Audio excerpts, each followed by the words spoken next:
So we go to a Fox News alert. Israel says it has eliminated 4 senior intel officials, including the IRGC's head of intelligence. This is the Quds Force headquarters, we believe.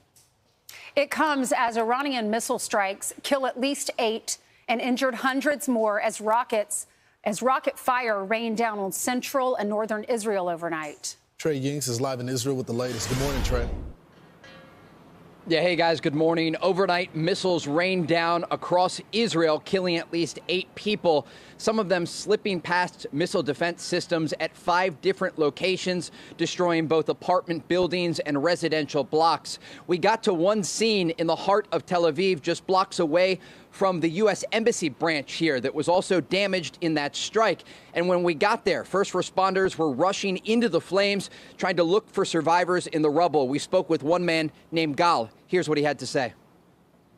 When the missile arrived, we were in the staircase in the building. And the shock was like so huge. I never saw even a piece of a rocket. And to see an explosion right in front of my face and my brother's face, crazy.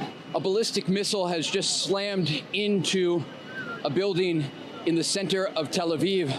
Right now, first responders are trying to put out the flames in the distance. You can see right now there are a variety of paramedics on the scene, police officers and soldiers. And if you come over here, you'll see part of a collapsed building. They don't know if anyone is currently inside, but they are checking right now.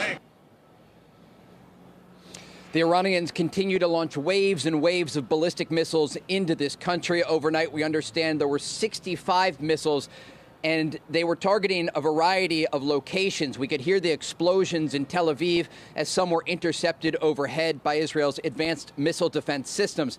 The Israelis are striking back, taking out top intelligence officials from the Iranian regime, including the country's chief intelligence officer and his deputy. They also took out what they say are 1/3 of the ballistic missile launching positions. Despite the fact the Israelis say they now have air superiority over the Iranian capital of Tehran, this is expected to continue for a number of days, if not weeks, as Israeli forces are trying to weaken the Iranian regime and target the country's nuclear facilities. Guys, back to you. Hey, Trey, would you say the number of ballistic missiles, rockets, and drones are leveling off from night after night after night? Because that's what Israel is banking on, that they're going to locate the launchers, they're going to run out of rockets, they can't replenish, and they have no air defense. So is that happening? Look, the Iranians appear to be preserving what missiles they have left. We spoke with a senior Israeli intelligence official over the weekend who indicated the assessment is that Iran has around 2,000 ballistic missiles. And the Israelis have been able to take out some of the stockpile. They've been able to target, like I said, 1/3 of the launching positions. But this still gives Iran the capability to fire hundreds of ballistic missiles into this country. And that is why Israel is still in a state of emergency. The airport is closed, and they are bracing for challenging days ahead. Officials speaking with Fox News say there will be more casualties, there will be more destruction. And you see in the aftermath videos here, these are not like the rockets that came from Gaza or from southern Lebanon. These are missiles that can take out entire blocks in major cities like Tel Aviv. And from what we saw last night, and I was being very careful as we arrived on the scene less than an hour after the explosion, of describing where it was. But now we can report, because U.S. Ambassador to Israel Mike Huckabee came out publicly and said there was minor damage to the U.S. Embassy branch here in Tel Aviv. This is a residential area. It is packed with civilians, cafes and restaurants. And when we got there, for blocks, you could see storefronts that were completely ripped apart, glass shards all over the street from windows that were blown out. And so to answer your question, the Iranians are preserving what supply they have left. They certainly are in a position where eventually they will run out of ballistic missiles, but Israel is certainly not out of the woods yet, and we can expect more Israeli strikes throughout the day as they try to mitigate that risk of ballistic missile fire toward major cities like Jerusalem, Tel Aviv, and the northern city of Haifa. So, Trey, I'm curious. These missiles that the Iranians are firing, do they have targets? Or are they just shooting them out there? So the reason why I ask this is because, number one, they're hitting civilians. And number two, when it comes to that embassy area that belongs to the United States, essentially, would they have known that's where that missile was going to hit? Yes. They have precision-guided munitions, and they know broadly where they are firing these.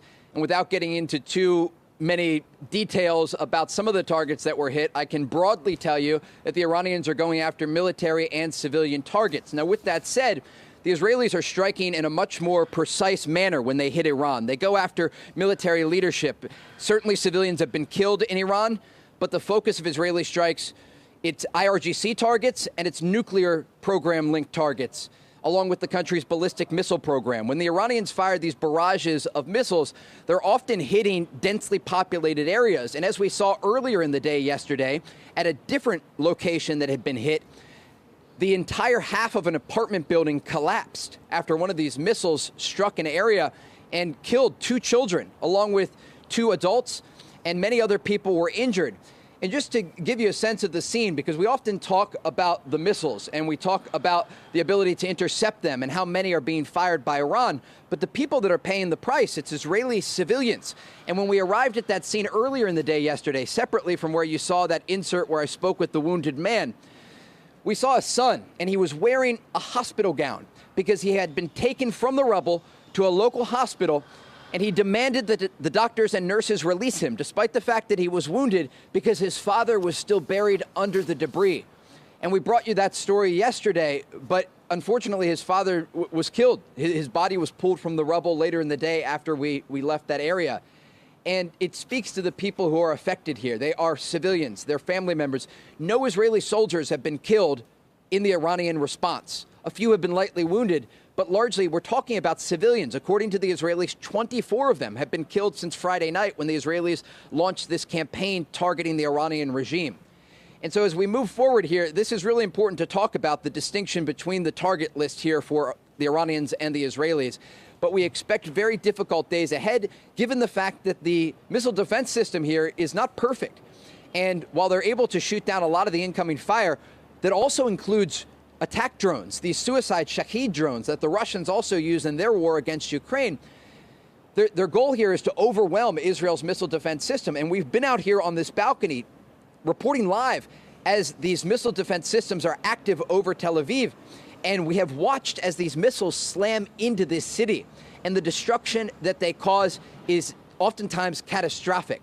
If you're standing outside, you don't even need to be hit by the missile. You could just be a few blocks away and be killed by the blast wave. All right, so Trey, 2 questions for you. What's the feel there in Israel? What are the people who live there, the residents, saying about this attack on Iran and vice versa? And then also, what's the biggest fear? What is left? What should Israel and even America be scared of that is left in Iran? Is it more leaders? Is it the Ayatollah, the supreme leader? Is it Fordo, the nuclear site? Yeah, look, the Iranians have 2 pieces of leverage left, and they're not relatively strong compared to what they had when you think back 2 years ago, when their proxies were very active in the region, like Hezbollah in Lebanon, Hamas and Islamic Jihad in Gaza, or the Houthis in Yemen. These groups have been largely decimated by both the Israeli campaign and then in Yemen, partially the American campaign. So they don't have the proxies to respond. So they're relying on 2 things: the country's ballistic missile program that is limited. They can certainly cause damage, but eventually they will run out of missiles. And then they have the ability to ratchet up what's left of their nuclear program. Now, the Israelis have targeted 2 key facilities, the Natanz facility and the Isfahan facility. These are locations where the Iranians were, according to Israeli officials, pursuing ballistic missiles, but they were pursuing, more importantly, according to the Israelis, nuclear weapons. And they were enriching uranium up to 60% purity, very close to weapons-grade material. And that is one of 3 reasons the Israelis say they launched this campaign. The big X factor here is the Fordow facility. This is their main facility. It is deep underground. And according to initial reports and officials that we've talked to over the past almost decade here, they say they don't have all of the munitions needed. Now, we should note, overnight, there was some movement of American interest in American planes to the region. There are real questions, and when you ask about Israeli civilians and officials, this is the question that everyone has. Will the Americans get more directly involved? I spoke with a very high-ranking Israeli intelligence official over the weekend. We had an extensive 30-minute conversation, and we got into the details of this. He stopped short at talking about what the American support looks like. He said right now he can tell me the Americans are helping to shoot down these incoming ballistic missiles. And I said, well, in terms of military activity, what does that look like? Are you encouraging the Americans to get involved? And he stopped, he paused, and he said, I can tell you the Americans are not our colleagues. They are our friends. We would not be as successful as we are if we did not have the support of the Trump administration. But he didn't want to go into the details about possible American involvement in striking the Iranian regime. It is certainly possible. And when we talk to people in the streets, they're encouraging it. They want this to be over as quickly as possible, and they know that American involvement could lead to that. And so in the days ahead, we will look out to see if there is more movement of American forces in the region to prep for a possible strike. But one thing that we should note here, the Iranians have stopped short of doing one other thing that they can do. They have not directly targeted American bases in the region, and they've not targeted embassies in the region, like the U.S. Embassy in Baghdad. This is important because it's a tactical decision on their part. They don't want the Americans involved. But we've heard President Trump, and he said just yesterday, sometimes you have to let them fight it out. And that's exactly what's happening right now. But, Trey, for the most part, the nuclear plants, they hit all four of them, but it looks like Natanz and Fordo, nobody thinks that they've been disabled yet. The IAEA weighed in and said from their monitors in Vienna, they think they're still intact. So you could never stop this operation if your objective is to get rid of their nuclear program now. It's not done. It's certainly not done if their objective is to destroy the country's nuclear program. The IAEA came out today and said they didn't have any evidence of material that was leaking. That is one thing that they monitor in the region. It's just part of their job here in the Middle East. But the other thing is that when you think about these facilities, many of them are deep underground. And again, this is the leverage that the regime still has left. They can say, we're going to pull out of the current treaty that they're a part of to have oversight for their nuclear program. At this point, a lot of this conversation about leverage at the negotiating table is quite frankly irrelevant because there's a war happening between Israel and Iran right now. Now, the Trump administration, including the president, has been clear they'd like Iran to come back to the negotiating table, but Israeli officials say they're not done. They have many targets they still want to hit. Iran is a very large country. The regime has been preparing for this possibility of a direct war with Israel for decades. And so the job will likely continue from an Israeli perspective. As for the country's nuclear program, the question is, as the Israelis continue to hit Iran, and if the Americans get more directly involved, will the regime say, look, we want to come back to the table and we want to have an agreement? They were supposed to have a sixth round of nuclear talks just yesterday, and of course those were canceled as a result of this conflict. Trey, great job. You were just on a few hours ago reporting live from a bomb scene. Thanks. Great information. Yeah, I just don't think there's any way we should have talks now. You had your chance for talks. You can't. Now you're going to talk to try to preserve what's left of your nuclear program.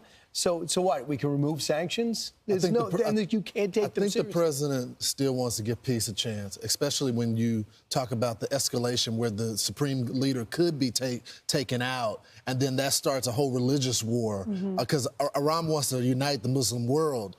And I think if you take out the supreme leader, that happens. So he wants to give him one more shot. Do you want peace? Or it can escalate. Yeah, he wants de-escalation right now. He wants a deal. He says he does foresee that a deal will be done, and he will help negotiate that, just like he did with India and Pakistan. But we could take out their gas infrastructure if they go after American troops or they go after us. I'm Steve Doocy. I'm Brian Kilmeade. And I'm Ainsley Earhart. And click here to subscribe to the Fox News YouTube page to catch our hottest interviews and most compelling analysis.